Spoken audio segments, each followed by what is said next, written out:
Hello students, welcome to English class. So students, I have given you question answers and exercise question to complete it in the book and notebook. I hope that you all have completed. Now today again we are going to continue with unit 2, the same unit, and in this unit we are going to read a story. The name of the story is Nina and the Baby Sparrows, which is written by Pratibha Nath. ये story प्रतिभा नाथ ने लिखी है. Author कौन है? Pratibha Nath. Okay, so students, first of all before starting a story I want to know how do you feel when you get to know that you have to attend a marriage. आपको कैसा लगता है जब आपको पता चलता है कि आप कोई शादी अटेंड करने वाले हो या आपकी फैमिली में कोई शादी होने वाली है? You get very excited. आपको बहुत खुशी होती है, आप बहुत सारी शॉपिंग करते हो, बहुत तैयारियाँ करते हो, ड्रेसेस खरीदते हो और ओवरऑल आपको बहुत ही खुशी महसूस होती है ना. लेकिन ये जो स्टोरी है, इस स्टोरी में जो नीना नाम की लड़की है उसकी आंट की शादी है, लेकिन वो बहुत दुखी है, उदास है, वो ये शादी अटेंड नहीं करना चाहती. वाई? ये तो बहुत ही स्ट्रेंज बात है. तो यही जानने के लिए we are going to read this story. Okay, so open page number 15, unit 2, Nina and the baby sparrows. Take a pencil to underline difficult words. Okay, so let's start. There was a great joy in Nina's house. Nina's aunt was getting married.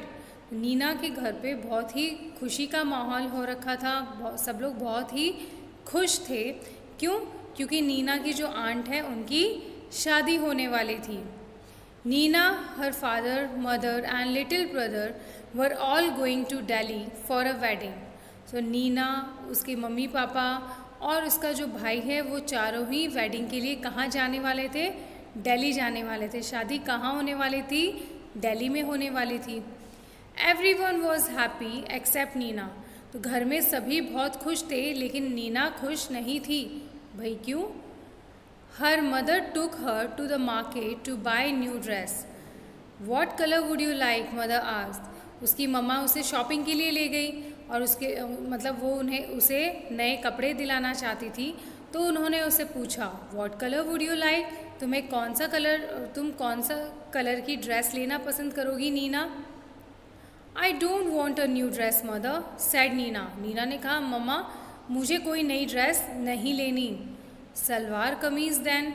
उसकी mother ने उसे option दिया कि कोई बात नहीं, सलवार कमीज़ ले लो. नीना शुक हर head. Neena ने अपनी गर्दन ना में हिला दी. उसे कोई ड्रेस नहीं लेनी थी. What about those lovely white shoes you saw last week? उसकी मम्मा ने उसे फिर से पूछना चाहा कि उनका क्या, जो लास्ट वीक तुम्हें वाइट कलर के शूज़ पसंद आए थे, क्या तुम वह भी परचेज़ नहीं करना चाहोगी? I don't want those either, thank you mother. उसने मम्मी को कहा कि मम्मा मुझे कुछ भी नहीं चाहिए. वो फ्रस्ट्रेट हो गई थी, वो बिल्कुल भी खुश नहीं थी. उसने कहा, मुझे ना शूज़ चाहिए ना ड्रेस चाहिए, मुझे कुछ भी नहीं चाहिए mumma. Nina's mother was upset but she said nothing. Nina की जो मम्मा है वो भी अपसेट हो गई. नीना को देख के उन्हें लगा कि नीना कुछ भी परचेज़ नहीं कर रही है, वो खुश ही नहीं है. तो अपने बच्ची को खुश नहीं देखकर वो भी उदास हो गई. They went back home and had lunch. वो घर वापस गए और उन्होंने खाना खाया. After lunch mother came and sat near Nina. Lunch के बाद मम्मा आई और नीना के पास बैठी. What is it child? She asked. Why did you say no to everything? तो उसकी मम्मा को तब से ये बात चुभ रही थी कि नीना ने कुछ भी परचेज़ करने के लिए मना क्यों कर दिया. तो वो आई, खाना खाने के बाद नीना के पास बैठी और उसने पूछा, क्या हुआ बच्चा, बोलो क्या बात है, तुमने हर चीज़ के लिए मना क्यों कर दिया? Next page, page number 16. Mother, I don't want to go to the wedding. But why? उसने कहा, मम्मा मुझे कोई शादी में नहीं जाना. उसकी मम्मी को बड़ा अजीब लगा, लेकिन क्यों, तुम क्यों नहीं जाना चाहती शादी में? Nina said nothing. Instead two big tears roll down her cheeks. Nina ने कुछ नहीं कहा और तभी उसकी आंखों से बड़े बड़े आंसू गिरने लग गए. Mother put her arms around Nina. Don't cry my pet, she said. Mumma ने उसे हग किया, उसे अपने बाहों में ले लिया और कहा कि तुम रो क्यों रही हो, तुम चुप हो जाओ, रो नहीं. Why don't you tell me what's bothering you? उसकी मम्मा ने कहा, बॉदरिंग. उसकी मम्मा ने कहा कि अरे तुम रो क्यों रही हो, मुझे ये बताओ कि क्या चीज़ तुम्हें परेशान कर रही है। बॉदरिंग मीन्स क्या चीज़ से तुम अफेक्ट हो रही हो, कौन सी चीज़ तुम्हें परेशान कर रही है। More tears roll down Nina's cheeks.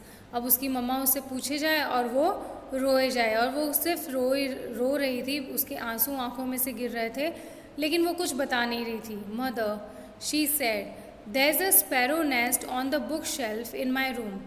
तब उसने बताया, उसकी मम्मा जब उससे बार बार पूछने लग गई तो उसने मम्मी को कहा कि मम्मा मेरे जो रूम में बुक शेल्फ है, बुक्स की अलमीरा है, उसके ऊपर एक चिड़िया का घोंसला है। And there are 2 baby sparrows in the nest.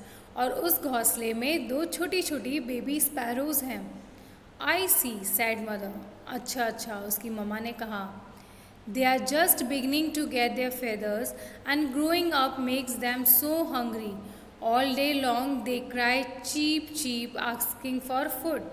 तो वो अपनी मम्मा को बता रही है कि वो जो छोटी छोटी बर्ड्स हैं ना, अब उनके विंग्स आने लग गए हैं, उन्हें उनके पंख निकलने लग गए हैं, और अब वो धीरे धीरे बड़ी हो रही हैं। तो जब बच्चा बड़ा होता है, जब हम बड़े होते हैं, हमारी भूख भी बड़ी हो जाती है, भूख भी ज़्यादा लगने लग जाती है।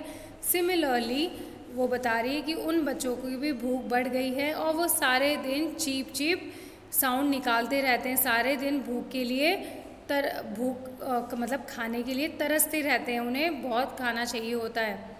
आई सी सैड मदर। तो उसकी मम्मा उसकी बात सुन रही थी। अच्छा अच्छा, फिर if we go the whole place will be locked and how will papa and mama sparrows feed their babies. तो उसे ये स्पैरोज की चिंता हो रही थी, वो she was concern about sparrows. So she said that when we will go, तो ये जो मम्मा उस चिड़िया के पेरेंट्स हैं, स्पैरोज़ के जो पेरेंट्स हैं, उसके मम्मा और पापा उन्हें फीड कैसे करेंगे, क्योंकि हम तो सब कुछ बंद करके चले जाएंगे, विंडोज़ भी बंद कर देंगे, डोर्स भी बंद कर देंगे, तो वो बेचारे खाने के लिए तरस जाएंगे और भूखे ही मर जाएंगे। Oh Nina, cried mother, giving her a big hug, is that why you don't want to go to the wedding? But that's not a problem at all, will leave the window open. तो उसकी मम्मा बोले, अरे नीना, तुम इतनी सी बात के लिए रो रही हो, तुमने ये बात मुझे पहले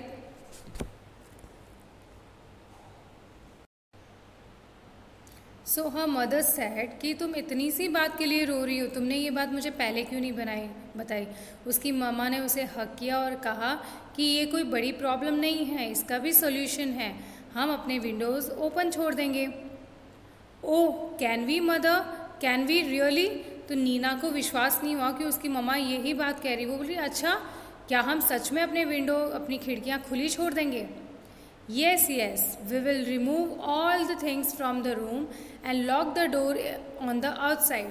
हम इस रूम की जितनी भी चीज़ें हैं वो रिमूव कर देंगे, यहाँ से कहीं और शिफ्ट कर देंगे, और जो विंडो है उसे खुला छोड़ देंगे और रूम को बाहर से बंद कर देंगे। So the house will be perfectly safe and Papa and Mama sparrows can come and go freely too.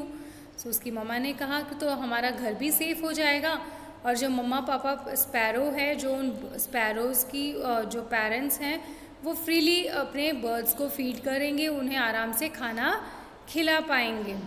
Next page, just think Nina, while you enjoy yourself at the wedding, the baby sparrows will be getting nice and fat in their nest. Good idea, isn't it? तो उसकी मम्मा ने कहा कि नीना सोचो, वहाँ तुम शादी में एंजॉय कर रही होगी, और यहाँ पे जो बेबी स्पैरो ये एकदम खा पी कर मोटी, ताज़ी और बड़ी हो चुकी होंगी, है ना ये सही idea? It was a good idea. When Nina came back from the wedding, there were 2 plump little sparrows flying all over the room. तो ये बहुत ही अच्छा आइडिया था, नीना को भी बहुत अच्छा लगा। वो लोग शादी में चले गए, जैसा उसकी मम्मा ने बताया था वैसे ही वो विंडो ओपन करके चले गए, और नीना ने वहाँ खूब शादी एंजॉय की। जब वो वापस आई तो उसने देखा कि जो 2 छोटी छोटी स्पैरोज थी वो अब बहुत ही मोटी और गोल मटोल हो गई हैं, और रूम में चारों तरफ वो घूम रही थी। एंड वॉजेंट नीना थ्रिल, और नीना जो है ये बहुत ही खुश हो गई। तो इस तरह से आपने देखा कि कैसे नीना छोटी छोटी बर्ड्स के लिए वरीड थी और शादी में नहीं जा पा रही थी। स्टूडेंट्स, जिस तरह से हम इंसान होते हैं ना, हमें एनिमल्स के बारे में, बर्ड्स के बारे में भी सोचना चाहिए। जिस तरह नीना ने सोचा, उनका ख्याल रखा, तो आप भी आपके हर तरफ जो बर्ड्स, एनिमल्स हैं, उनका ख्याल रखिए, क्योंकि हमारे एनवायरनमेंट के लिए उनके प्रेजेंस भी बहुत ज़रूरी है। जैसे हम ह्यूमन बींग्स इस दुनिया में हैं, वो भी एनिमल्स और बर्ड्स भी इम्पॉर्टेंट पार्ट है। Okay, so students, read this story from your book, underline difficult words, okay, and in the next video we are going to discuss the question answers. Till then, have a nice day, enjoy.